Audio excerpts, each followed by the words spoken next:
Bueno, muy buenos días a todos. Como es usual, quiero darles la bienvenida y agradecerles vuestra presencia aquí, a todos nuestros socios, nuestros patrocinantes, nuestros invitados, que son los que realmente hacen posible que ACDE pueda encarar estas actividades públicas. Actividades que confiamos puedan contribuir a que todos nosotros estemos mejor informados y seamos mejores gerentes, mejores empresarios, mejores dirigentes. Hoy estamos en el marco de los 60 años de ACDE, 60 años de existencia, y hoy tenemos un invitado de lujo, que es el doctor Julio María Sanguinetti, quien ciertamente ha formado parte de esta historia de ACDE, pues ha estado en estas mesas seguramente en más de una oportunidad, siempre accediendo gentilmente a nuestras invitaciones. El doctor Julio María Sanguinetti recién me decía, todo el mundo me conoce, no hables mucho. Efectivamente, todo el mundo lo conoce, pero de todas formas a mí me gusta señalar que es una persona que tiene múltiples intereses, múltiples facetas, y en todas ellas, en todas esas áreas, ha demostrado una profundidad de conocimiento y una capacidad de análisis que lo han caracterizado. Abogado, periodista, político, que llegó a las más altas posiciones dentro de su partido, liderando el partido durante varios años, y también en cargos electivos como parlamentario, como presidente, en más de una oportunidad, también en cargos ejecutivos, ministro, en más de una oportunidad. Una persona que también se ha dedicado y ha cultivado y ha promovido la cultura en el Uruguay, no solo la parte, él también es escritor. Entonces, hoy tenemos a una persona que podría estar hablando con nosotros de muchísimos temas, todos ellos interesantes. Podría estar hablando de la educación en el Uruguay, podría estar hablando de del tema o del manejo político dentro del país, hasta podría estar hablando, como estuvimos hasta ahora, de su querido Peñarol en forma muy interesante. Pero hoy lo hemos convocado en otra dimensión. Creemos que a partir de la fundación del Círculo de Montevideo, el doctor Sanguinetti ha adquirido un posicionamiento, yo diría, continental. Hoy es un conferencista, y me consta porque tuvimos que agendar esta reunión y no fue fácil, es un conferencista reclamado y invitado en muchísimos países para hablar sobre el continente, para hablar sobre la realidad mundial. Entonces, en un marco en que América Latina, para ponerlo en términos náuticos, viene con viento en popa, ¿verdad? Aunque dicen que el viento en popa, también en términos náuticos, es positivo cuando se sabe el rumbo que uno sigue, porque si no se sabe el rumbo que uno sigue y no se tiene un buen timonel, el viento en popa puede ser negativo. Pero entonces el tema de la conferencia de hoy, precisamente, el título, el tema por el que hemos convocado al doctor Sanguinetti, es en virtud de este viento en popa que presenta todo el continente. Nos gustaría saber si todo el continente está realmente aprovechando este viento en popa, o si por el contrario tenemos países que lo están haciendo y países que no lo están haciendo, si tenemos un continente dividido, y cómo se encuadra Uruguay en este entorno. ¿Estamos realmente nosotros también sacando ventajas de esta situación positiva? Entonces, como evidentemente lo invitamos para escucharlo, no digo más nada y lo dejo al doctor con todos ustedes. Muchas gracias.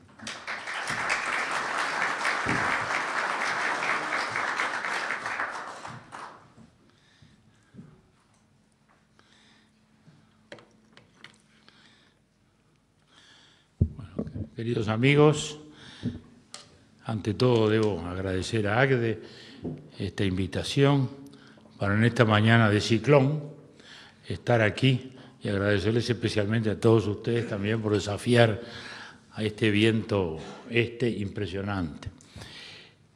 No es la primera vez, por cierto, a lo largo de tantos años que estamos ocupando esta tribuna, que tuvo épocas en las cuales era un activismo muy protagónico, luego no tanto, y en los últimos tiempos viene recuperando esa posición importante en nuestra sociedad, donde es necesario tener instancias de discusión, de debate, de reflexión, que estén más allá de lo que es el debate político y ese fragmentado chisporroteo fugaz que ofrecen los informativos de televisión, donde varios 30 segundos de contradictores ofrecen un caleidoscopio de numerosos colores difíciles a veces de compaginar. Importante es entonces detenerse a reflexionar y a mirar lo que está ocurriendo. En un contexto universal que es el de un gran cambio, estamos siendo partícipes, protagonistas a veces, espectadores en ocasiones, de un formidable cambio civilizatorio. Es decir, no estamos en un tiempo normal.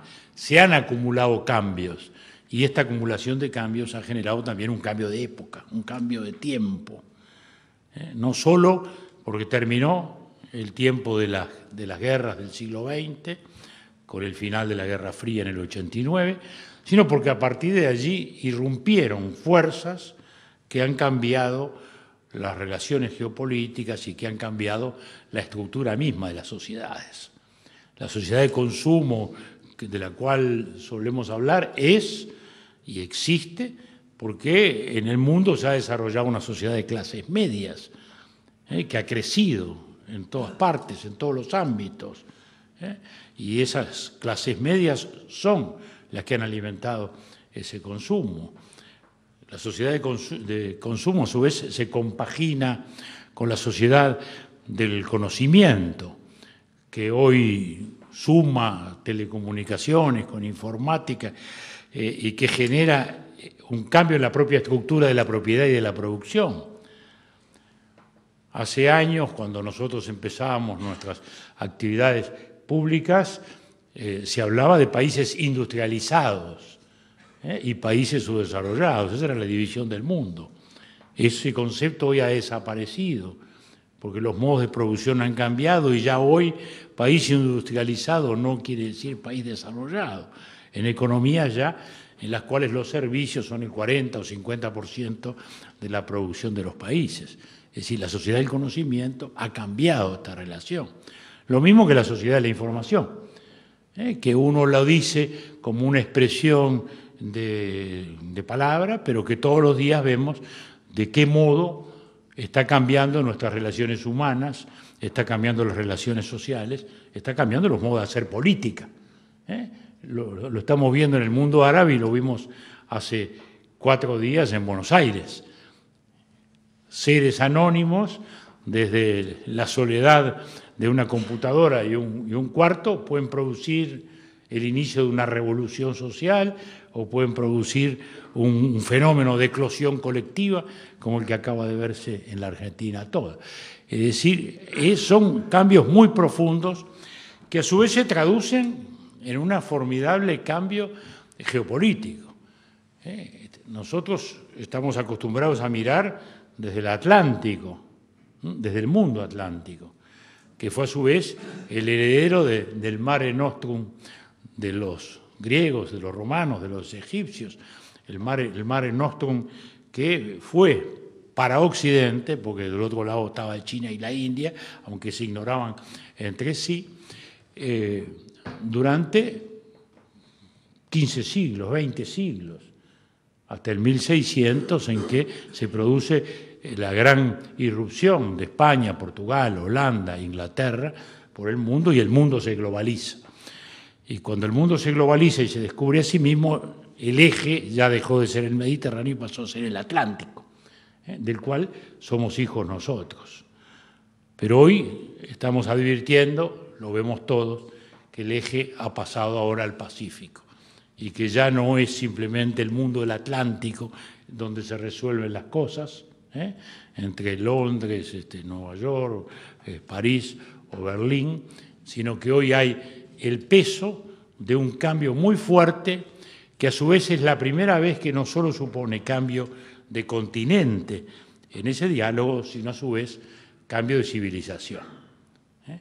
No es lo mismo el cambio de una hegemonía británica hacia una economía norteamericana, dentro de la misma cultura, dentro de la misma política, dentro de la misma historia, dentro de las mismas tradiciones, que un pasaje que hoy introduce a China, fundamentalmente a China, pero también a India y a toda el Asia en el liderazgo.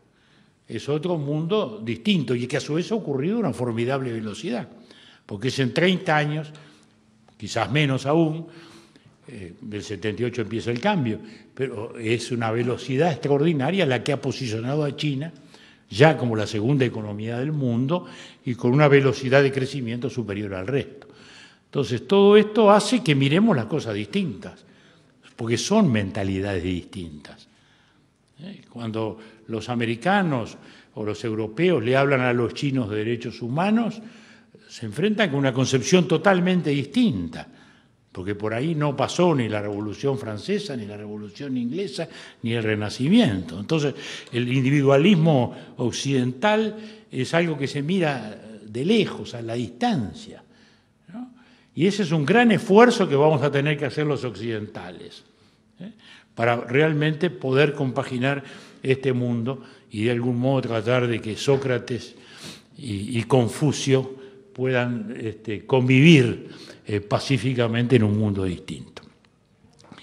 Ese mundo generó naturalmente en estos años, y fue el resultado quizás, de una formidable expansión económica, resultado a su vez de una formidable ola de cambios científicos y tecnológicos que produjeron estos 30 años en los cuales se producen todos estos cambios tan extraordinarios que llegan a nosotros y que nos hacen mirar todo desde un mundo totalmente distinto. A veces del Uruguay sentimos que todavía los ramalazos de la historia nos ubican a veces en tiempos distintos, pero bueno, el hecho es que el mundo está allá y esto no va a cambiar, sino que esta globalización seguirá hacia adelante. Entonces hemos vivido estos años de expansión y luego los últimos tiempos, años de crisis. El mundo entero habla de crisis, aunque la crisis no es tan universal como parece, porque el Asia no está en crisis, la Oceanía no está en crisis,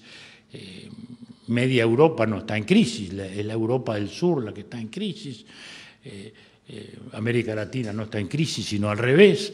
Es decir, es un fenómeno muy particular, pero muy fuerte, y al involucrar a Europa, que en su conjunto sigue siendo el mayor mercado del mundo, aún mayor que el americano en su conjunto, bueno, naturalmente pone notas de interrogación sobre todo el resto. ¿Qué es lo que ha pasado allí? Lo sabemos, aunque está el acopio de información y de opiniones y de discusiones que a veces perdemos de vista lo que ha ocurrido desde el 2007 acá. Del 2007, cuando se estalla la crisis de las hipotecas en Estados Unidos, y en el 2008, octubre del 2008, cuando cae Lehman Brothers, y en el corazón del capitalismo, en Wall Street, se produce una tormenta que a muchos les hizo temer por la subsistencia misma del sistema. Siempre se habla del fin del capitalismo, estos días también lo hemos leído acá, de que en algún momento pues se producirá, pero la verdad es que en el horizonte de la vida de todos quienes estamos difícilmente cuesta creer que el capitalismo sea sustituido por algo que aún no sabemos qué podría ser, porque todas las alternativas que se ofrecieron a lo largo del siglo fracasaron. Y el capitalismo demostró una capacidad de recuperación impresionante, la creación destructiva que hablaba Schumpeter, es decir, el más eficiente va destruyendo al otro y sobre esa base se va regenerando. ¿Y qué es esta crisis? Bueno, fue una crisis de sobreendeudamiento, no fue ni más ni menos, dicho con simpleza. Es decir, llegó un momento en que el endeudamiento era tal que, bueno, cualquier accidente provocaba la tormenta que se produjo. Y efectivamente el endeudamiento era enorme, ¿no? McKinsey lo ha calculado en 3,5 veces el PBI del mundo. Es decir, el endeudamiento era 350% más que el PBI mundial. Bueno, era una situación de cierta fragilidad. Asombran esos números cuando uno los mira, sin ser economista, pero los mira políticamente y se da cuenta que eso es una fragilidad. Hoy estamos peor en todo caso, como veremos en el párrafo siguiente, digamos, ¿no? Porque el endeudamiento ahora es la respuesta al endeudamiento. Y eso produjo entonces este formidable cambio, esta formidable tormenta, que cada uno ha tratado de responder a su modo. Estados Unidos respondió justamente con más emisión y más deuda. Tampoco tenía otras condiciones Estados Unidos. Acá está el factor político como muy importante. El gobierno de Obama no tenía otros mecanismos porque no tiene mayorías parlamentarias suficientes para intentar otros programas y otros caminos. Como alguien ha dicho, cuando uno tiene un martillo, todo le parece un clavo, y bueno, y así fue. No tenían otro mecanismo que los llamados quantity easing, que simplemente quiere decir el Estado emite bonos y se los vende a la Reserva Federal que emite dólares. Y esto ha ido llevando a una emisión colosal, que bueno, nosotros latinoamericanos miramos con asombro. El asombro incluso que no haya producido una inflación fantástica, pero eso también por mecanismos que los economistas explican, en virtud de lo cual muchos de esos dólares retornan. Pero el hecho simple, demos un número nada más, el hecho simple es que cuando quiebra Lehman Brothers había 880 billones, los billones norteamericanos, es decir, millones de millones, había 880 billones de emisión de dólares. En el 2010 había 1.600 billones, el doble. En el 2012, 2.600 millones. Es decir, que la emisión de dólares por Estados Unidos ha sido más del 300%, más de 3 veces. Y ahora acaba de anunciar la semana pasada Obama otro programa espectacular de emisión, de más bonos y más dólares. Muchos de los cuales retornan, es verdad, porque los compra China, los compra alguien, aunque ya nadie quiere seguir comprando porque las reservas mundiales son gigantescas. Pero Estados Unidos es a lo que ha podido recurrir, con resultado no demasiado espectacular. Es decir, los que invocan a veces fácilmente a Keynes,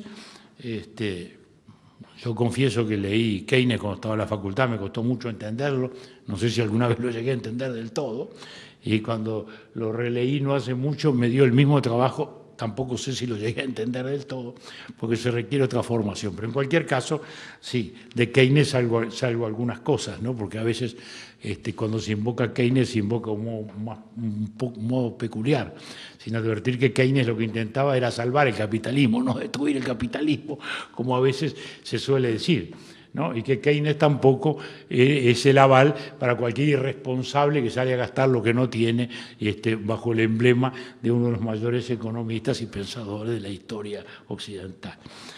Entonces, es otra. El hecho está en que Estados Unidos no ha caído.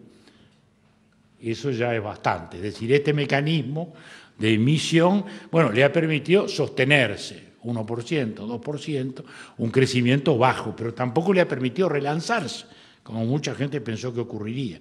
Pero Estados Unidos tiene ese privilegio, que tanto ofendía al general de Gaulle, que hablaba del exorbitante privilegio de la emisión de la moneda de reserva.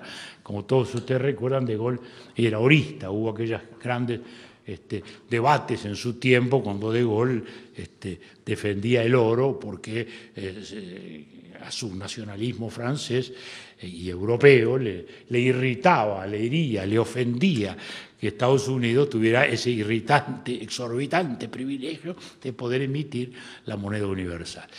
Y allí está Estados Unidos. Como decimos, no ha logrado resultados espectaculares, aunque haya logrado capear el temporal. Si nos vamos a Europa, ahí sí estamos en el epicentro de la crisis. Sobre todo los países del sur, los países mediterráneos, donde realmente se ha producido una crisis enorme, resultado también de situaciones que conocemos. Es decir, no es solo una crisis de endeudamiento propiamente dicho, sino es una crisis de exceso, porque al final, cuando traducimos las cosas a términos comunes o a términos políticos, digamos, el tema es normalmente el exceso. Y en este caso ha sido el exceso de España ha sido el gasto, el exceso de España ha sido una descentralización a la cual tuvo que recurrir como condición para poder sustentar la democracia que renacía, ¿no? Y tenía que asumir esa descentralización en regiones, pero que ha conducido a las mayores irracionalidades, ¿no? Cada uno quiere tener su museo, cada uno quiere tener su aeropuerto, cada pueblo quiere tener su hospital con tomografía computada. El resultado es que ha habido un gigantesco exceso. No tanto endeudamiento, porque no era tanto el español, pero el hecho es que cuando se produce una chispa es mucho más fácil el incendio, y así se produjo este incendio de Europa. Y de ahí extraemos algunas lecciones que debemos mirar también nosotros con atención para nuestros procesos de integración, de los cuales, pese a su crisis, seguimos hablando. Y es que Europa mostró su fragilidad. ¿Por qué? Bueno, porque había ido a la unión monetaria y no había ido a la unión fiscal. Entonces son sistemas tributarios distintos que conviven con una moneda única. El resultado es complejo. Y a su vez, una comunidad comercial y una libertad comercial con dos monedas y dos sistemas. Uno lee la prensa francesa hoy y encuentra constantes debates sobre los empresarios franceses que se mudan a Londres, o las empresas financieras y comerciales que se mudan a Londres, porque el sistema impositivo es bastante más benigno que el pesadísimo sistema francés, que a su vez se está elevando aún más en estos días con motivo de la crisis, ¿no? A su vez, la gobernabilidad. Los que hemos atravesado crisis, y acá hay varios de los protagonistas económicos de ella, ¿no? Está Ricardo, está Ariel, no sé si está Luis por ahí, pero el hecho es ese. Sabemos que una crisis no se enfrenta con un Senado manejando la tormenta. Hace poco, en una reunión bastante importante con las autoridades españolas, me atreví a decir que en medio de una tormenta, si uno va en un barco, mira hacia el puente. Si ve al capitán bien paradito, con su gorra puesta y manejando la cosa, uno se tranquiliza. Pero si uno mira el puente y ve 17 señores discutiendo airadamente, se pone el salvavidas. Y esto es fundamental, esto es lo que le ha pasado y le sigue pasando a Europa. Es decir, en medio de una crisis, pues la crisis empieza financiera, sigue económica, pero luego termina política. Y en todo caso el camino de la solución empieza por ser político, porque se requiere una conducción. Cuando no hay crisis, todos nos quejamos del Estado. Cuando hay crisis, todos miramos al Estado y le reclamamos al gobierno que la maneje. Así es la lógica de las opiniones públicas y de los hechos.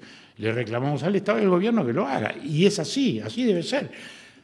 Pero si nos encontramos con esta situación en que todo el mundo discute y pocos logran resolver, y es una transacción constante y permanente, ¿cómo se regenera la confianza? Ustedes ven que cada vez que hay un acuerdo, en la tarde el finlandés declara no sé qué, o el sueco dice no sé qué otra cosa, y al día siguiente ya vuelven a caer las bolsas, que es ese barómetro, ese sismógrafo constante que tanto enloquece. Entonces, todo esto nos dice que Europa, como todas las crisis de endeudamiento, como decimos, le va a costar salir. Saldrá, porque siempre se sale, pero lo que está claro es que va a ser un proceso largo y penoso. Ya lo está haciendo y lo va a seguir siendo.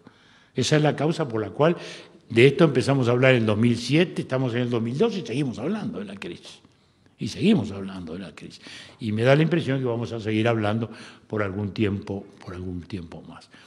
Y aquí viene el tercer actor, el que señalábamos al principio de nuestra charla, que es China, que en definitiva es un elemento fundamental. Estos días se está hablando del enlentecimiento de la economía en general, cosa que está repercutiendo acá. Hoy mismo las noticias de la mañana hablaban de los reajustes de las cifras de crecimiento de Brasil a la baja, ¿no? Ya estamos abajo del 2%, ¿no? Por lo menos en las estimaciones.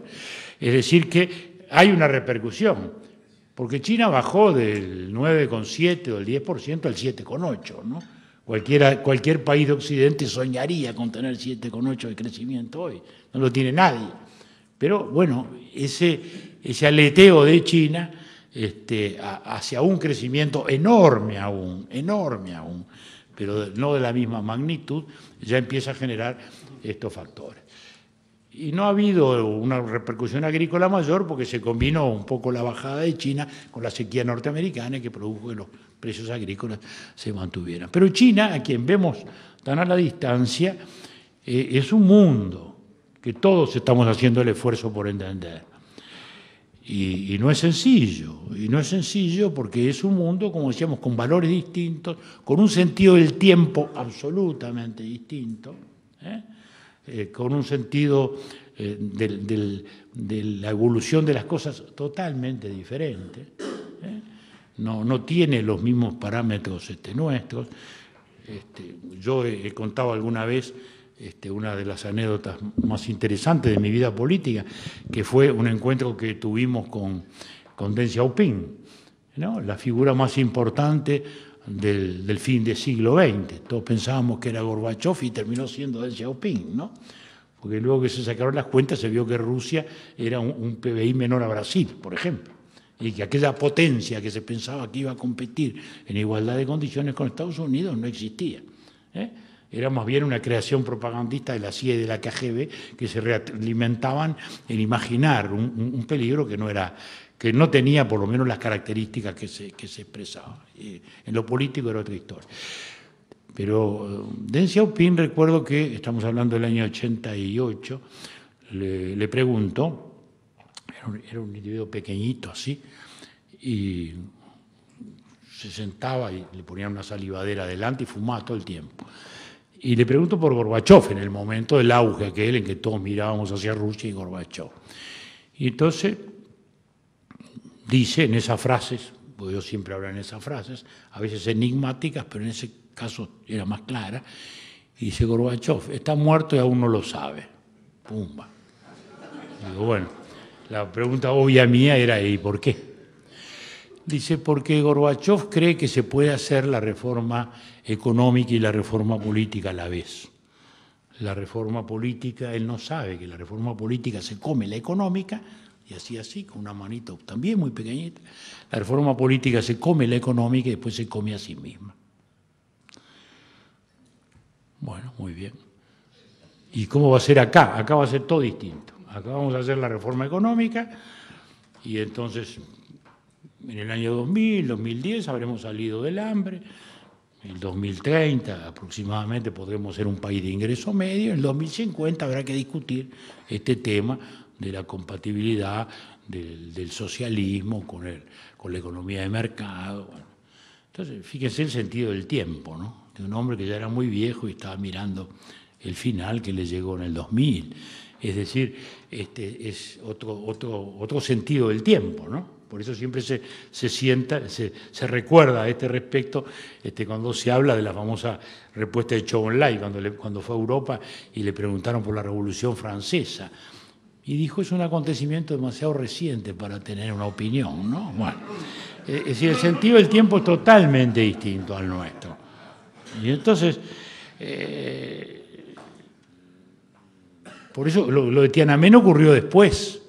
Y cuando ocurrió lo de Tiananmen y empezamos a ver la tele, yo me acordaba, tenía grabada esa conversación y ocurrió lo que tenía que ocurrir conforme a la línea de pensamiento y de decisión que había señalado este líder tan importante, que tienen, como digo, una concepción totalmente distinta de la sociedad, del Estado, del individuo, que no son nuestros parámetros, y con unas religiones que más que religiones son morales, porque no se puede hablar de religión en el sentido que hablamos nosotros, mucho menos de monoteísmo, ¿no? ¿Verdad?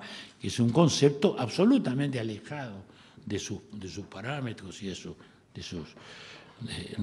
su conciencia. Pero tenemos que mirar en China por lo menos 3 o 4 cosas que me parecen muy importantes. Primera, que uno la ve monolítica con un partido único, pero no es así. Creo que estos días está más claro, pero ya venía desde siempre, digamos, porque adentro del Partido Comunista hay tendencias claramente definidas, ¿no? O sea, no fue lo mismo Jiang Zemin que Hu Jintao, ¿no? Ni aparentemente lo mismo Xu, el que ya está electo para sucederlo, en esa sucesión cada 10 años que se va dando dentro de los parámetros que se fijan desde Deng. En segundo lugar, tampoco hay esa omnipotencia que uno a veces parece pensar. Pensemos que la famosa represa esa que ha dado tanto que hablar, la más grande del mundo, bueno, el primer ministro estaba en contra y no fue a su inauguración, porque los poderes provinciales son muy poderosos, son enormes. Entonces, es algo distinto a lo que nosotros concebimos desde allá.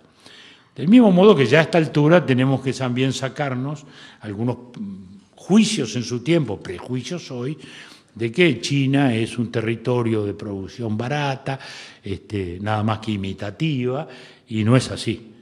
Ya no es así, ya no es un lugar de producción barata, hoy sus costos han aumentado extraordinariamente, el proceso de industrialización en su costa este ha generado cambios estructurales muy grandes, hay un sindicalismo que comienza a nacer, que no es fuerte, pero que se expresa inorgánicamente, más fuerte en unas provincias, inexistente en otras, pero el hecho es que es así. Y ya tampoco es una economía imitativa, y no lo es. Pensemos en un solo hecho. Este año que pasó, el 2011, es la primera vez que hay un país que registra más patentes de invención que Estados Unidos, y que fue China. Es decir, estamos en una China distinta. No estamos solamente ya en la China de la copia y de la repetición, sino en una China que ya está creando. El mismo proceso que pasó Japón, digamos, en su tiempo, pero que ahora pasa mucho más rápida y aceleradamente con China. Entonces, este es el contexto que genera, a su vez, lo que estamos viviendo en América Latina. Este contexto mundial es el que nos genera, por un lado, crisis en algunos de nuestros mercados tradicionales, como Europa. Por el otro lado, aquí nos genera una prosperidad producto de esos precios internacionales que han crecido tanto y de esa afluencia formidable de dinero barato que hay en el mundo, y que aparentemente va a seguir. Aquí hay un dilema para economistas, porque si Estados Unidos sigue emitiendo así, bueno, todos sabemos lo que quiere decir eso. Por un lado se alimentan los precios, pero por el otro lado tenemos el tema de las sobrevaluaciones de nuestras monedas, que tantas complicaciones ha generado y siguen generando. Entonces, todo esto repercute en América Latina, repercute económicamente, repercute políticamente, repercute socialmente. Y ahí es donde viene nuestra pregunta: ¿cómo es que se está acomodando Latinoamérica a esto? Bueno, en lo político, para empezar, esta prosperidad genera un hijo bastardo que suele aparecer, que es el populismo. Los populismos nunca nacen en las épocas de rigor, nacen en las épocas de prosperidad, y a partir de allí generan una nostalgia que a veces dura tanto como duran muchos de nuestros países, en que el recuerdo de aquellos gloriosos tiempos pasados, los humanos siempre tendemos a pensar en gloriosos tiempos pasados, no solo acá en Uruguay, ¿no? Leamos el Quijote y lo vamos a encontrar, leamos la Ilíada y también lo vamos a encontrar, que siempre se piensa que hubo algún tiempo glorioso, algún paraíso perdido. Entonces, el populismo ha sido una respuesta posible, porque sin esa prosperidad y sin esa afluencia de dinamismo no había populismo posible. Porque el populismo es básicamente reparto, básicamente distribución poco racional, que se hace del Estado al servicio de un jefe de Estado mesiánico que está por arriba de las instituciones y de un sistema de representación que sustituye el Parlamento y los mecanismos de representación clásicos por una asamblea callejera que en la plaza se expresa ruidosamente, alimentada y organizada desde el Estado a través de esos mecanismos financieros. Eso es básicamente lo que, por lo menos en nuestra idea, llamamos populismo. Y eso, desgraciadamente, lo tenemos instalado en Latinoamérica. Claramente Venezuela creo que es el paradigma de esta situación. Quiere decir que tenemos una democracia en América Latina que hoy muestra, sí, elecciones en todas partes, aún en Venezuela. Y eso es importante, es la primera vez que ocurre, salvo Cuba, que todavía sigue siendo el único sobreviviente de la Guerra Fría. Pero terminada esta Guerra Fría, hoy hay elecciones en todas partes. Sin elecciones no hay democracia, pero solo con elecciones tampoco necesariamente hay democracia. Y esas son las fragilidades que encontramos en nuestra democracia. Una, gobiernos que no terminan, lo vimos en Ecuador, lo vimos tan cerca en el 2001-2002 en la Argentina. Dos, la libertad de prensa, que es tan fundamental y que hoy está tan amenazada desde Venezuela hasta la Argentina, en que el gobierno vive una guerra y una pugna con sus dos grandes diarios, ¿no? Pero lo de Ecuador ha sido enorme también, ¿no? ¿Verdad? Con el presidente de denunciante frente a los medios de prensa. La fragilidad básica son las que emanan del populismo y que genera también una justicia cuya independencia está muy en cuestión.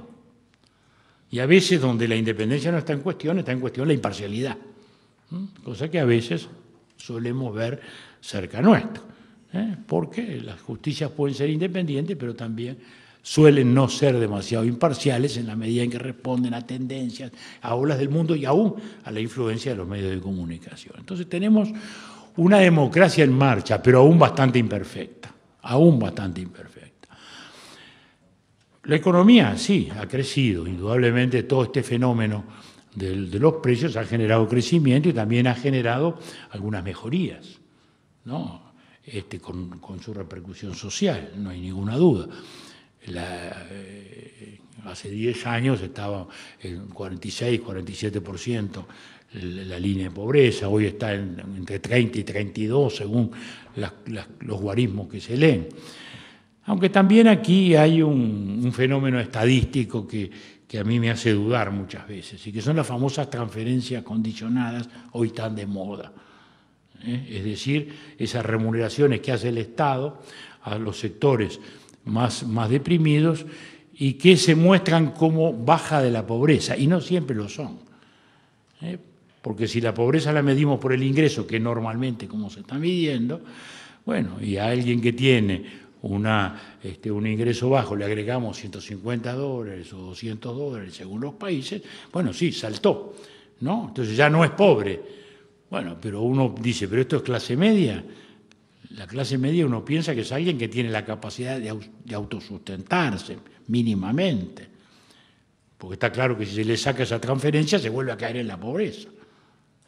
Y a su vez produce otros impactos sociales, porque en el medio se ha diluido también la ética del trabajo y nos encontramos con poblaciones que, acostumbradas a ese mecanismo que especialmente los gobiernos populistas, aunque no solo los gobiernos populistas desarrollan, porque también todo esto ha ocurrido con la bendición de organismos financieros internacionales que antes eran la absoluta ortodoxia y ahora en cambio han apoyado esta ola, esta tendencia, que es producto también, como decimos, de la afluencia de dinero. Los gobiernos pueden, y como pueden, construyen.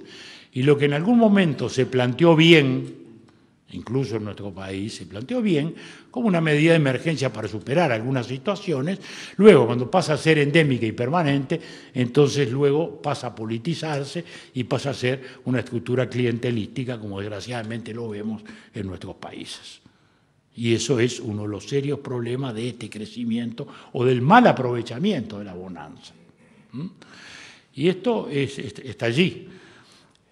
Indudablemente, bajó el desempleo, es verdad, bajó en todas partes, hoy está en 6,8, algo así, que es muy favorable, muy razonable, pero como decimos, esta bonanza todavía se sustenta en precios de materias primas, y no se ven otros desarrollos que nos permitieran mirar el futuro con otra tranquilidad. Es decir, simplemente estamos fundamentalmente referidos a precios de materias primas, estrictamente, que bajando el precio, bueno, significarán una situación crítica de algún modo. Y esto tampoco lo podemos ignorar, es decir, el 60% de las exportaciones o algo así son de ese tipo, ¿no?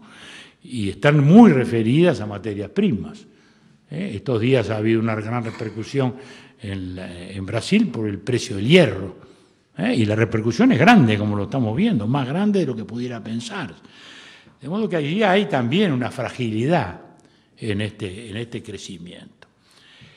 Y esto que ocurre en América Latina, bueno, de algún modo también lo estamos viendo a nuestro alrededor. Yo diría que hay países que claramente esta bonanza la han aprovechado. Quizás Perú sea hoy un ejemplo bastante fuerte de ese aprovechamiento. Perú está exportando enormemente, hoy tiene incluso más reservas que la propia Argentina, cosa que ha sorprendido, ¿no? Porque América Latina ha acumulado enormes reservas. Cuando uno piensa 800.000 millones de dólares de reservas en América Latina, es bastante impensable, pero sin embargo es lo que tenemos, digamos, ¿no? Con un Brasil que tiene 350.000, 360.000 millones de dólares. Son cifras que nos cuesta imaginar. Bueno, pero Perú, por ejemplo, ha cambiado su estructura de exportación, ha puesto en marcha minas de oro y minas de plata que habían quedado obsoletas, pero con nuevas tecnologías y precios enormemente levantados, bueno, han pasado a ser económicas de nuevo. Entonces allí tenemos toda una inversión y todo un aflujo financiero y una inversión extranjera directa que ha sido espectacular. Y que ha cambiado eso. Hablo de Perú, bueno, puedo hablar de Chile más allá de sus descontentos, y en la otra punta está claro que es Venezuela, con sus aventuras financieras, empresariales como las que hemos vivido aquí, o bien con sus armamentos y con sus historias, que sabemos que están en la otra punta del no aprovechar la bonanza. Y ahí digamos simplemente algunos párrafos sobre nuestro país, que también ha crecido felizmente, que también ha mejorado en muchos aspectos, que ha invertido fundamentalmente en el turismo y en la agropecuaria a través del esfuerzo privado, y que son los aspectos más relevantes. Pero también nos encontramos con otras falencias de inversión que se señalan constantemente y que el propio gobierno está reconociendo. Primero, infraestructura. No lo digo yo, lo dice el propio presidente Mujica, que se queja de las carreteras, de los puentes, que no hemos invertido lo bastante. Bueno, si no invertimos en una época de crecimiento como esta, ¿cuándo lo vamos a hacer?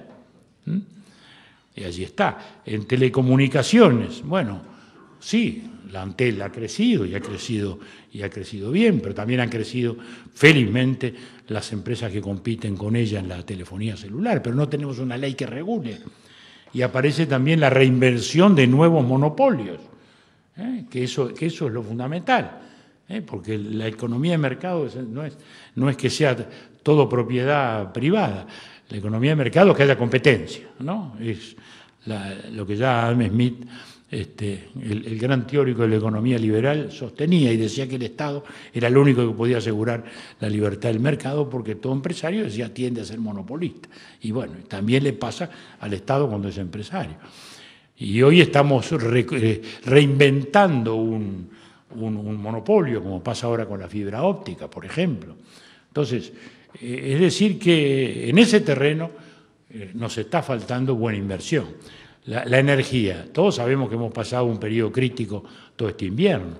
Entonces, esta dependencia tan extraordinaria, de la Argentina, que tenemos tantos motivos válidos de enojo hoy con el gobierno argentino, pero en este caso tenemos que tener un motivo de agradecimiento, porque hemos pasado una crisis energética todo el invierno con energía que vino de la Argentina y que es la que nos permitió capear el temporal, ¿no? Digámoslo también con todas las letras.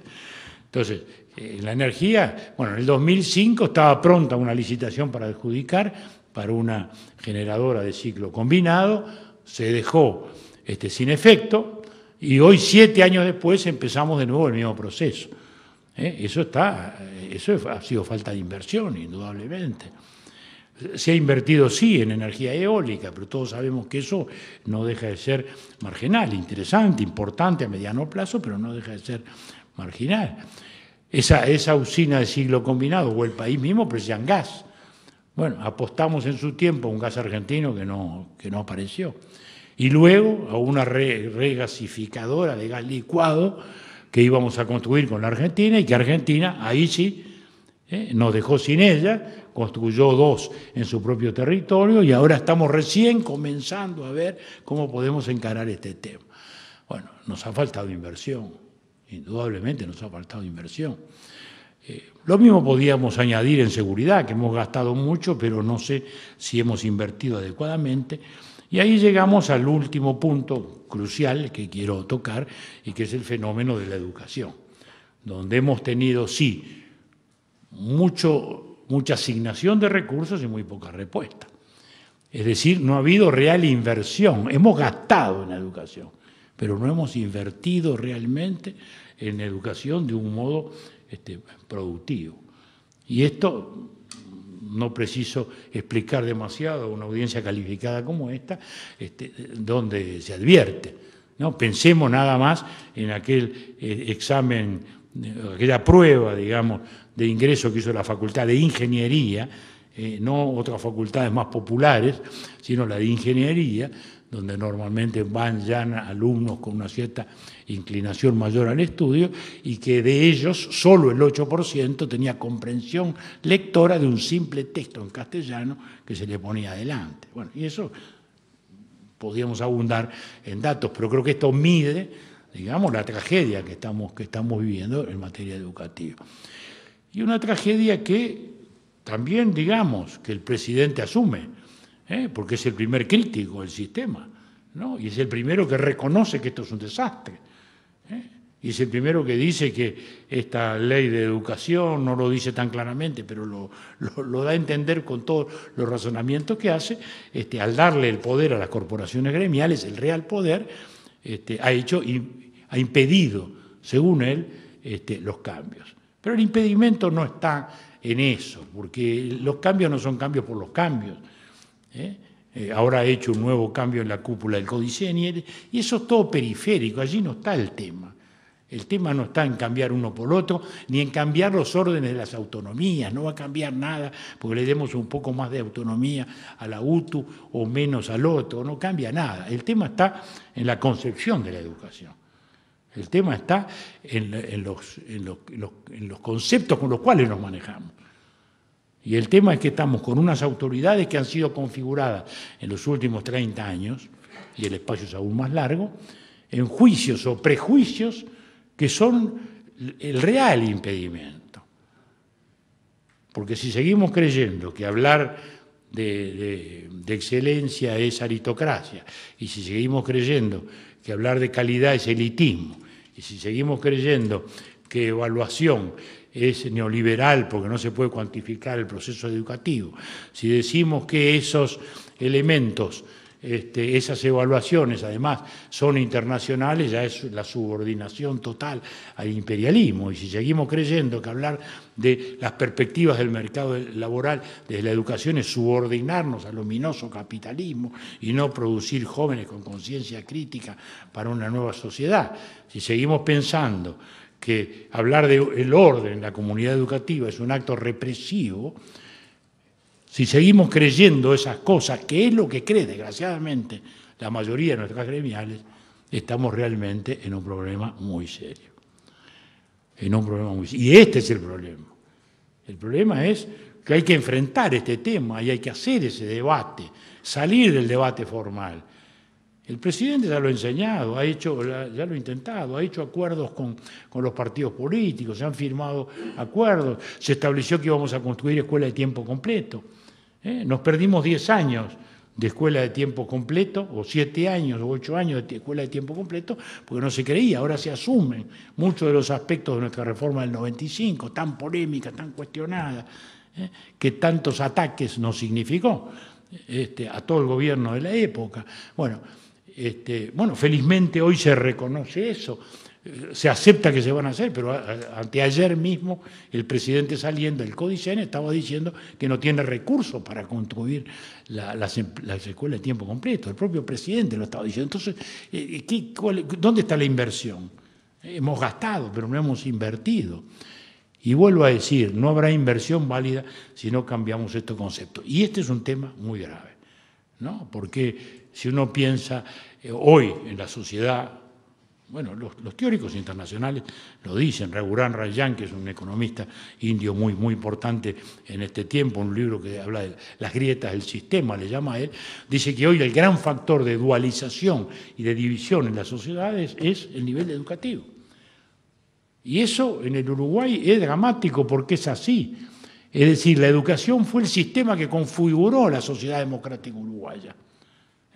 Esa sociedad criolla del siglo XVIII y del siglo XIX, la que hizo la independencia, era una sociedad criolla muy pequeña, la sociedad uruguaya que se transforma por el aluvión inmigrante, de gente que no hablaba el idioma, que venía de una Europa o de un Medio Oriente excluida por factores de pobreza o factores de persecución religiosa, encontró en nuestra escuela, en nuestro sistema educativo, el gran factor de igualación que construyó el Uruguay que conocemos y en el cual nos formamos, y que hoy, en cambio, empieza, no solo el Uruguay, sino todos los países que caen en esto, a dualizarse de nuevo y a tener hoy lo más peligroso, lo que con más ahínco tenemos que enfrentar y que no se arregla simplemente con dádivas de dinero, que es una sociedad que se va dualizando porque ya no hay más trabajo de poca calificación, porque cada vez son mayores las exigencias de la necesidad de producción, porque se terminó ya el ejército de reserva de que hablaba David Ricardo, que iba a realimentar el sistema capitalista bajando el salario, porque hoy, aunque trabaje gratis, uno puede ir a un bracero a manejar en el puerto una máquina sofisticada esta que vivimos. Bueno, eso es el proceso más negativo, más difícil, más penoso que tenemos que enfrentar, que nuestra sociedad se divida entre aquellos educados y aquellos analfabetos funcionales que no han accedido a los códigos de lenguaje que la sociedad contemporánea exige. Muchas gracias.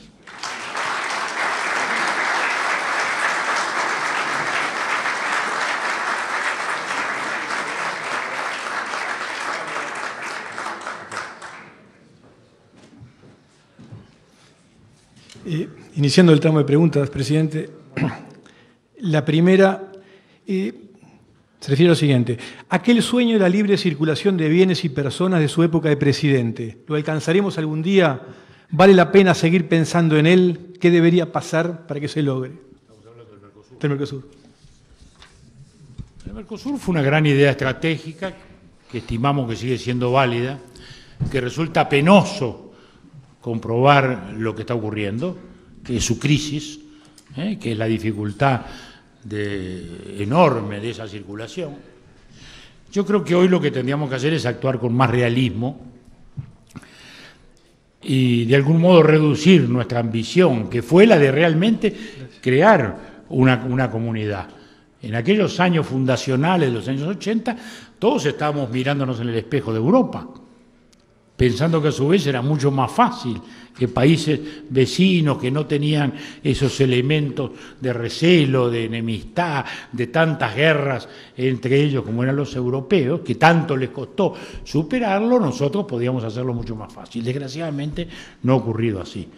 Yo creo que hoy estamos lejos de ser una comunidad. Por cierto, la unión aduanera queda poco porque el arancel externo es un colador que todos los días se va perforando, y la zona de libre comercio, es decir, la libre circulación de mercaderías, está cuestionada constantemente. Yo creo que debíamos asumir que es una zona de libre comercio simplemente, volcar todo el esfuerzo allí, donde vamos, desgraciadamente, en este momento, a escollar con las medidas tan fuertes que ha tomado Argentina y que han merecido una retorsión de Brasil. Yo no bajaría los brazos, porque creo que sigue siendo un esfuerzo válido. Disminuiría las pretensiones y eso sí, indudablemente, como Uruguay, procuraría salir del cepo, es decir, procuraría buscar nuevos horizontes. Ya lo hicimos en su tiempo con México, con el cual en 2 tiempos o 3 tiempos llegamos a un tratado de libre comercio, que ha sido muy importante. Ya lo hicimos con México. Desgraciadamente, perdimos el tren con los Estados Unidos, que se dice que no hubiera sido aceptado por Brasil. También se decía que no iba a ser aceptado lo de México y finalmente Brasil lo aceptó. De modo que eso fue la alternativa que se perdió, pero hoy sigue siendo la alternativa, aún vigente. Tenemos que buscar cómo esa zona de libre comercio habilita lo que son aperturas hacia otros grandes mercados. Hay preguntas del país y después nos vamos un poquito al mundo. Respecto a la última parte de su conferencia, presidente, ¿qué significa invertir en educación? Usted habló de que no es lo mismo invertir. Invertir no es solo dinero, como recién dijimos. Invertir es hacerlo en aquella dirección que va a significar respuestas. Entonces, la primera es seguir expandiendo por razones de equidad. Aquí estamos en el factor social, factores de equidad, las escuelas de tiempo completo y todo ese tipo de sistemas que son los únicos que nos van a permitir quebrar el ciclo vicioso de la pobreza, porque pobreza, ignorancia, pobreza, eso que siempre fue más o menos verdad, hoy es verdad absoluta. Y cada día lo va a ser más, Entonces, hay una razón de equidad, por un lado, que se tiene que invertir desde ese punto de vista. Y por otro lado, hay una razón de calidad en la cual la inversión está en tratar justamente de mejorar la calidad de la educación, lo que es un gran esfuerzo en formación de profesores, que no tenemos, el gran esfuerzo que se hizo con los SERP y con el programa, digamos, piloto de reforma de la enseñanza secundaria, se desarmó. Y con eso hemos vuelto, digamos, a una enseñanza tradicional y a profesores que no están formados para ese proceso. Entonces, pasa por allí. Por un lado, por el tema equidad social y por otro lado, por el tema calidad. Hay que evaluar, hay que establecer mecanismos. Ayer mismo, en el suplemento del País hay un reportaje, nada menos que justamente al director de evaluación del CODICEN, y que habla de que la repetición no puede seguir existiendo, de que las evaluaciones no pueden conducir a ello, que tenemos que seguir dando el avance de los alumnos, es decir, aunque no hayan aprendido a restar y multiplicar, sigue adelante y menos van a entender la regla de 3, ¿no? Entonces, cuando uno ve esos conceptos, ahí toca lo que es el drama de nuestra educación. Él dice que ellos hacen evaluaciones permanentes por la vía informática, que no importa si los chicos se equivocan. Bueno, entonces, si no importa que los chicos se equivocan y si tienen que seguir adelante porque el pase social impone, bueno, estamos realmente en un problema serio. Ese es el punto. El problema son los conceptos. Seguir invirtiendo dinero en eso va a seguir dando los pocos resultados que el vicepresidente Astori ha dicho, ¿no? Él como ministro de Economía frustrado, que dice, hemos duplicado el gasto y resulta que no hemos logrado ningún resultado, hemos ido para atrás. Bueno, tiene razón. Y seguiremos yendo para atrás si no se cambia la visión, los conceptos, si no se discute esto clara y frontalmente con las gremiales y con todos los sectores interesados. Y decirle, señores, ustedes están equivocados, ¿no? Vamos a no discutir el pasado, muy bien, vamos a discutir el futuro, pero el futuro no pasa de ningún modo por todos estos parámetros y conceptos que ustedes tienen. Bueno, ese es el desafío que tenemos como país. Otra área del país. ¿Considera usted que la estructura sindical de Uruguay es un freno para la productividad, para la competitividad, para la inversión externa e interna y para el propio desarrollo de Uruguay en lo industrial y no quedarse en un país agrícola y ganadero? Bueno, ahí estamos con el mismo tema que tienen muchos países de América Latina, que estamos en esta expansión, que estamos en esta euforia monetaria que se vive, pero que no hemos mejorado la productividad. Y allí está un poco el punto. Eso es lo que pasó en Europa, ¿no? Con España fundamentalmente, Italia, que tuvo una fantástica productividad. Ayer había en el Corriere del Acero una gran nota a este respecto, que fue pionera en productividad y que hoy está detrás. Y mientras Alemania, que hizo los cambios a su tiempo y los hizo incluso un gobierno socialista, como fue el de Schröder, y apuntó justamente a mejorar la productividad. Eso nos está ocurriendo a toda Latinoamérica. La productividad es muy baja. Y entonces el tema no es el salario, porque a veces se discute el salario como número, y el tema no es el salario como número, el salario no es ni bajo ni alto, depende de la productividad, ¿no? Entonces con mejor productividad un salario puede ser razonable o a la inversa. Sin ninguna duda estamos con una productividad baja, en las direcciones sindicales no se entiende mucho este concepto, o se lo usa a veces de un modo tan elástico que termina no queriendo decir nada, como ha pasado en muchas de las empresas del Estado, en que se establecen plus por productividad y luego la productividad es bastante fantasiosa, digamos, ¿no, verdad? Y son simplemente aumentos nominales. Pero es evidente que toda América Latina y nuestro país en especial tiene que mejorar la productividad. Ese es el desafío de países como nuestra querida España.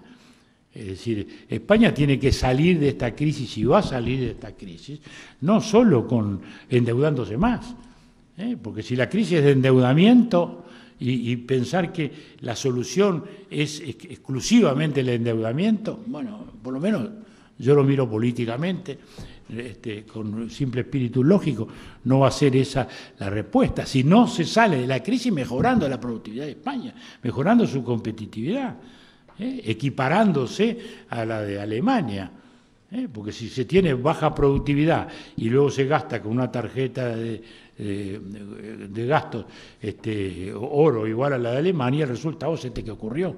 Y allí es donde está un desafío que nuestro país también tiene. Todos los que estamos por acá sabemos los debates que ha habido con la dirección sindical y que son de ese tipo.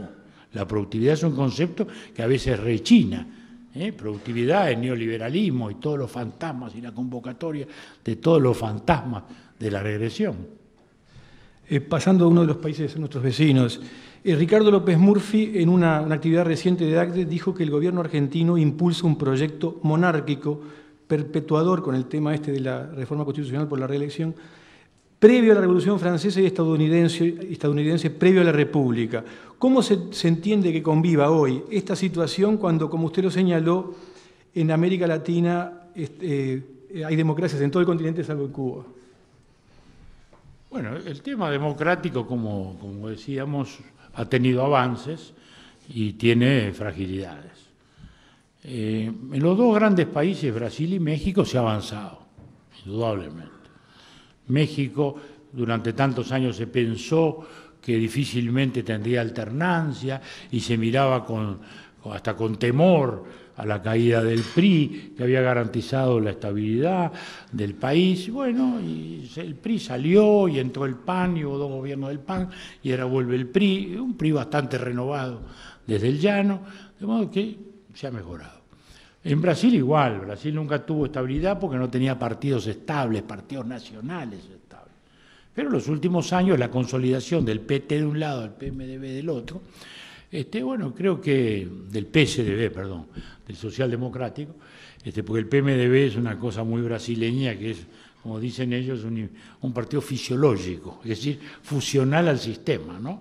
Es decir, tranza con todos los gobiernos, más aquí, más hacia allá, y es una bancada muy grande desde el punto de vista parlamentario, ¿no? Que encabeza mi estimado amigo el presidente Sarney, que sigue presidiendo el Senado. Bien, entonces Brasil ha mejorado, ¿no? Ya van 4 elecciones que disputan el poder, los mismos partidos, los partidos están muy consolidados y eso le da un horizonte de estabilidad al Brasil que no tenía. En el resto, como decimos, hay países que tenemos estabilidad política, caso de Uruguay, y tenemos luego países con enormes dificultades. Estamos con el de Venezuela y ahí se menciona el de Argentina.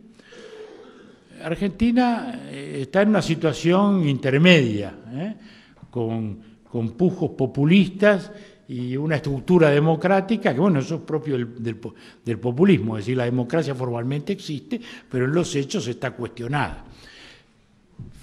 Yo diría, felizmente, está cuestionada, aún no negada, aún el resquebrajamiento no es total. Este intento de reelección, indudablemente, es un error. Las reelecciones son un error. Es bastante discutible las reelecciones cuando se cambia la regla de juego, con el presidente arriba. El presidente envuelto en su propia elección es un animal peligroso, no hay ninguna duda, muy peligroso, y eso lo hemos vivido en América Latina en muchos casos. La reelección, hubo un proyecto en Colombia detrás del presidente Uribe, que es un presidente histórico, sin duda, en la vida de Colombia, pero que por suerte el sistema funcionó y las autoridades judiciales lo impidieron. Y Colombia y el presidente Uribe no cayeron en esa reelección, que hubiera sido nefasta, tan nefasta o análogamente nefasta de lo que le ocurrió al presidente Menem, que luego de una primera gran presidencia tuvo una segunda presidencia muy compleja y todo ese proceso de la reelección degradó tanto la situación que lo llevó a una gran derrota. Hoy claramente hay una gran reacción en la Argentina, el famoso cacerolazo de hace pocas horas es una expresión de ello. No hay una causa así unitaria, pero sí hay un detonante que es el proyecto de reelección, ¿no? Que es lo que llevó a la gente a salir a la calle. Desde el Estado se minimiza esa expresión, pero nadie realmente puede despreciarla, ¿no? Esto habla primero de la fuerza de los poderes de comunicación social actual, también habla de que hay un clima de enojo que ha crecido. El tema es que hay que construir una alternativa política y eso es bastante difícil en la Argentina política de hoy para que eso se proyecte realmente. Pero así como creo que es difícil construir la alternativa, que ojalá se construya, también creo que será muy difícil a la presidenta lograr ese proyecto pseudo-monárquico. Siguiendo con Argentina y vinculado con lo que se refiere con lo que ocurrió el jueves con la movilización, lo que preguntan es lo siguiente: al tiempo que la presidenta usa y abusa de la cadena radio y televisión para financiar su proyecto, el jueves pasado se produjo esa gran movilización que usted se refería, impulsada por las redes sociales. ¿Estos nuevos medios de comunicación son una herramienta para llegar a formas más maduras de relacionamiento de nuestros pueblos? Mire, son una herramienta. Las consecuencias ya uno las podemos medir. Recién estamos en el inicio de estas herramientas. ¿Cuántos años tienen todos estos fenómenos que nos acompañan? Facebook, Twitter, el propio Google. Es decir, son fenómenos nuevos, totalmente nuevos.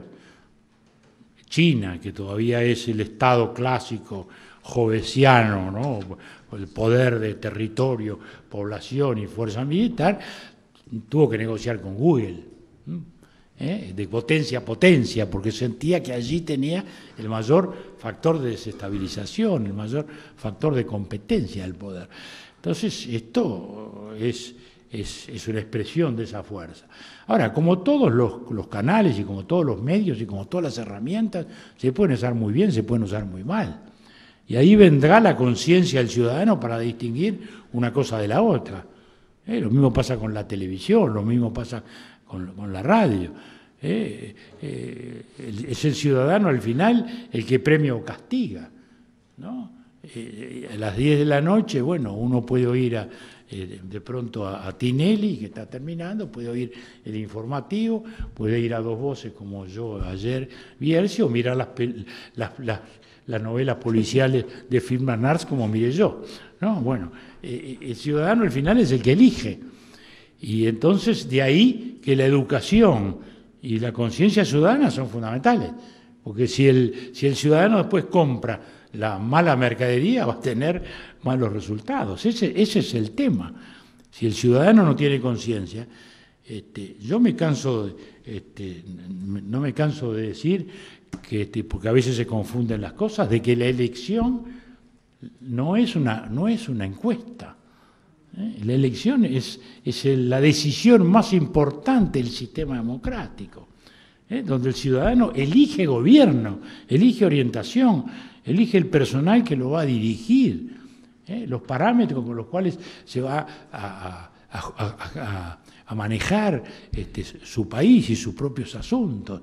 Es decir, no es una encuesta, es otra cosa, mucho más responsable, distinta. Yo ando mucho por el mundo y por América, como ustedes saben, ¿no? Y uno va ahora al Perú y Fujimori, no lo votó nadie a Fujimori. Y uno le dice, pero señor, ¿usted lo votaron? Bueno, sí, yo no. Bueno, vos no, pero vos sí. ¿Y quién lo religió? Ni hablemos de Menem en la Argentina, que ya no se le nombra, ¿no? Bueno, está como desaparecido, pese a que está en el Senado. ¿Y a Menem quién lo votó? ¿Y a Menem quién lo religió? Entonces, el ciudadano siempre se mira a los dirigentes, que tenemos, sí, una gran responsabilidad, y hemos tenido una gran responsabilidad, por cierto, inexcusable responsabilidad de los dirigentes, pero el ciudadano también. Entonces, en estos medios, al final, termina fundamentalmente en un territorio ético.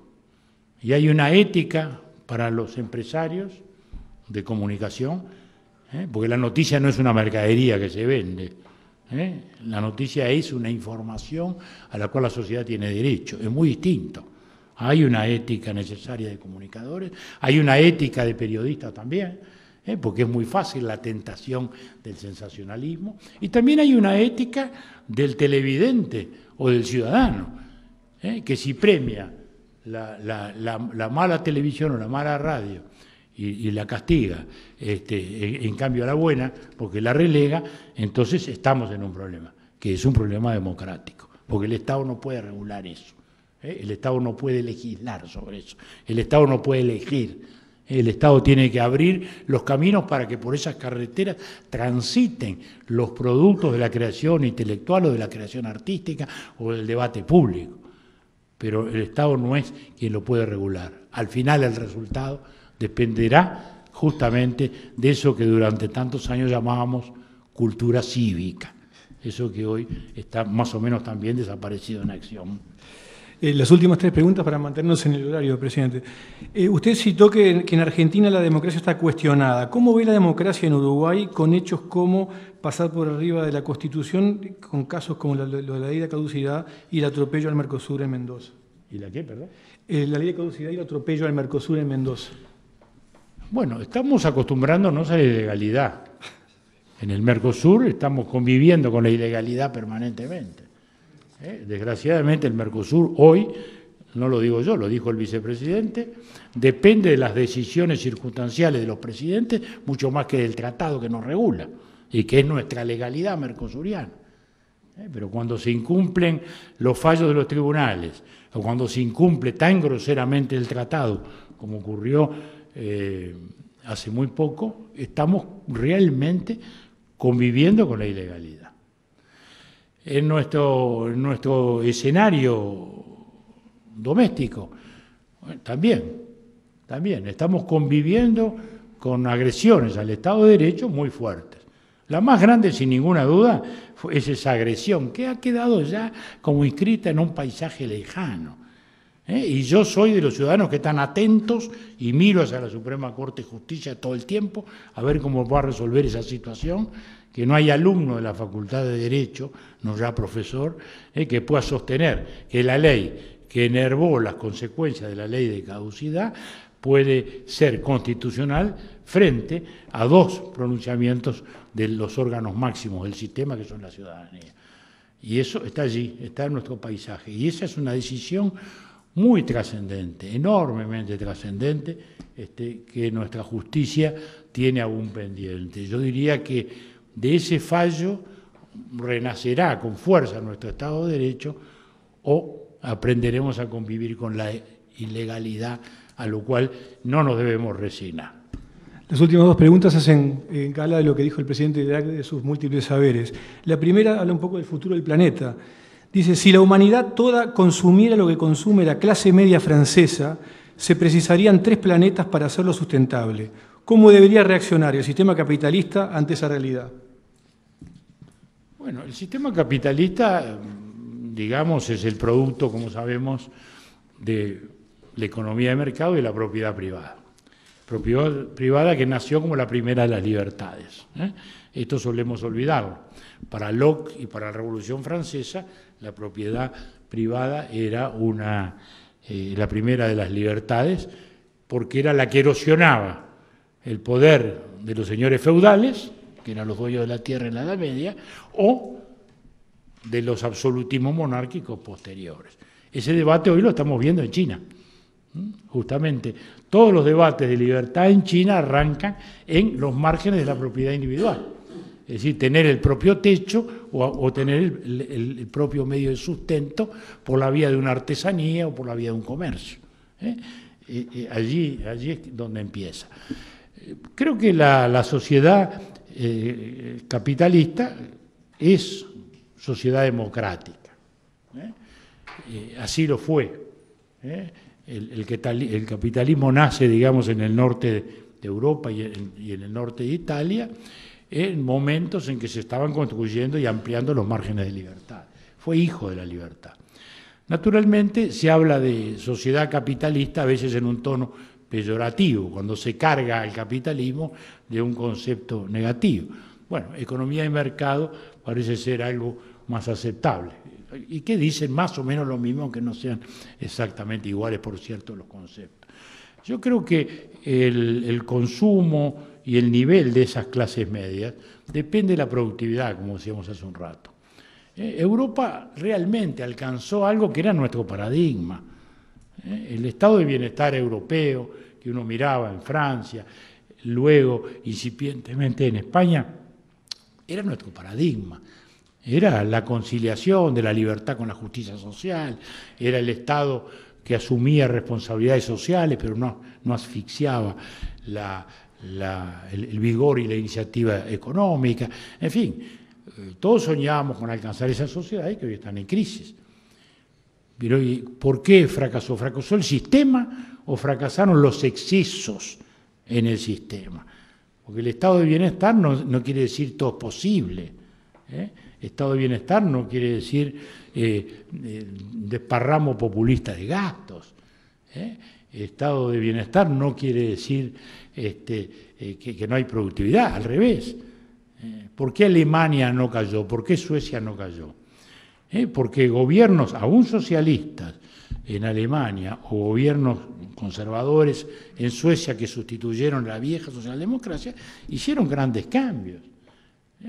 Cambiaron, por ejemplo, la estructura del sistema de seguridad social. Es lo que nos estaría pasando a nosotros hoy si no hubiéramos cambiado en su tiempo la seguridad social. Hoy habríamos caído en una crisis parecida e igual. ¿Por qué? Por exceso. Error del sistema, no. Exceso de sus ejecutores. Y allí está el tema. Francia tiene mucha productividad en algunas cosas. Por ejemplo, en la industria del lujo, donde tiene la más alta productividad. Y la industria del lujo es muy importante en Francia. El hombre más rico de Francia es un empresario del lujo, ¿no? Que tiene esa empresa tan particular, que es la sigla es difícil de pronunciar, pero quiere decir Louis Vuitton, Chandon, Hennessy, ¿no? Bueno, y basta leer la sigla para saber a qué se dedica este señor, que justamente estos días ha generado una tormenta porque está gestionando la ciudadanía belga, y son esos debates que yo hacía mención hace un rato. Es decir, Francia tiene alta competitividad en muchas de sus multinacionales, pero también tiene muy baja productividad en otras cosas. Y no es comparable su productividad a la de Alemania, y tiene que arrimarse a ella. Entonces el debate no es si la clase media vive por encima de sus posibilidades o no. El tema es si produce lo necesario para poder vivir así. Ahí está el desafío. Y finalmente cambiamos de ángulo y pensamos a 20 años como Deng Xiaoping y le preguntan ¿qué opina de Uruguay sede del Mundial 2030? ¿Es viable? ¿Vale la pena trabajar para ello? La viabilidad de los países siempre se discute en tiempos de crisis.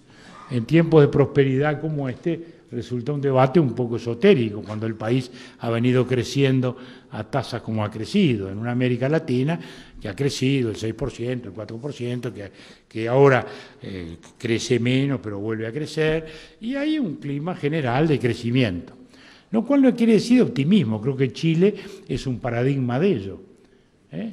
No de ahora que ha habido estas propuestas educativas, en los últimos 4 o 5 años uno llegaba a Chile con la sensación de llegar al modelito. En todos los seminarios, en todas las instancias de este tipo, Chile era siempre el ejemplo. Pero uno llegaba a Chile y estaba todo el mundo enojado, incluido el partido que había logrado, después de la dictadura, conservar el proceso de liberalización de la economía y de apertura que había hecho la dictadura, incorporarla a una democracia con parámetros sociales. Es más, mi amigo Ricardo Lago fundamentalmente no fue candidato porque ese enojo no lo podía explicar. Es decir, el propio partido de gobierno se autocuestionaba, parecía que habían hecho todo mal. Bueno, las protestas estudiantiles han puesto en evidencia, sí, problemas serios que tenía la educación. Eso nos está diciendo cómo a veces en la prosperidad aparecen estos fenómenos, porque las clases medias son muy demandantes. Y después que tienen cantidad, quieren calidad, y después que quieren calidad, quieren superar la calidad. Es decir, las clases medias acceden a medios de comunicación, acceden a viajar y ver otros niveles superiores y reclaman cada vez más. Bueno, eso es lo que ha pasado en Chile y lo que pasa inevitablemente en todos nuestros países y va a seguir pasando. Pero nuestro país creo que tiene un amplísimo porvenir, aún en un plazo mediano. Ayer el ingeniero Grompone volvía a cuestionar el país natural.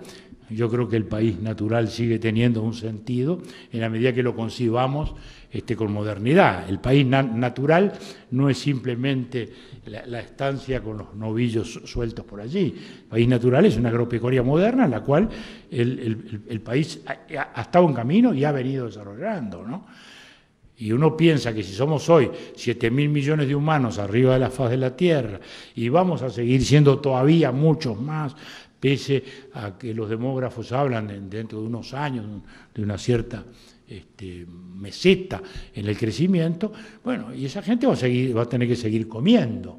El recurso tierra es limitado. Es verdad que lo hacemos producir cada vez más por la revolución científica, es verdad.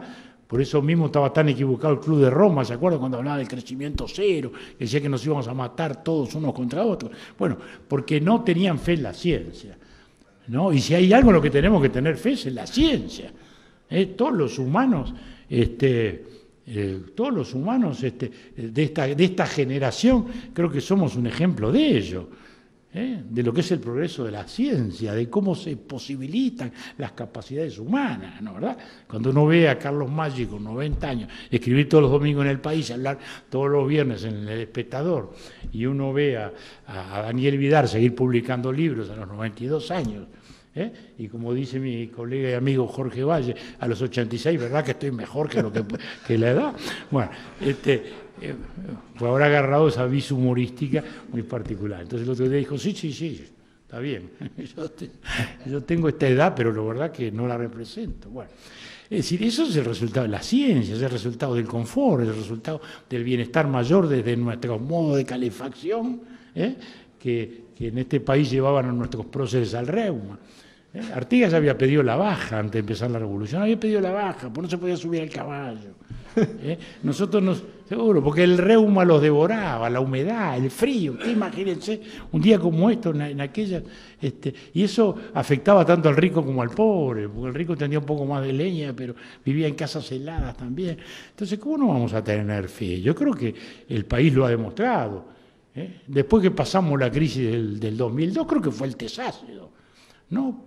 Mayor crisis no podíamos tener y sobrevivimos como país. Bueno, y vamos a seguir sobreviviendo, y creo que el país tiene muchos ejemplos a dar. Lo que tiene sí es que reaccionar en su cultura cívica y en su formación educativa. Muchas gracias.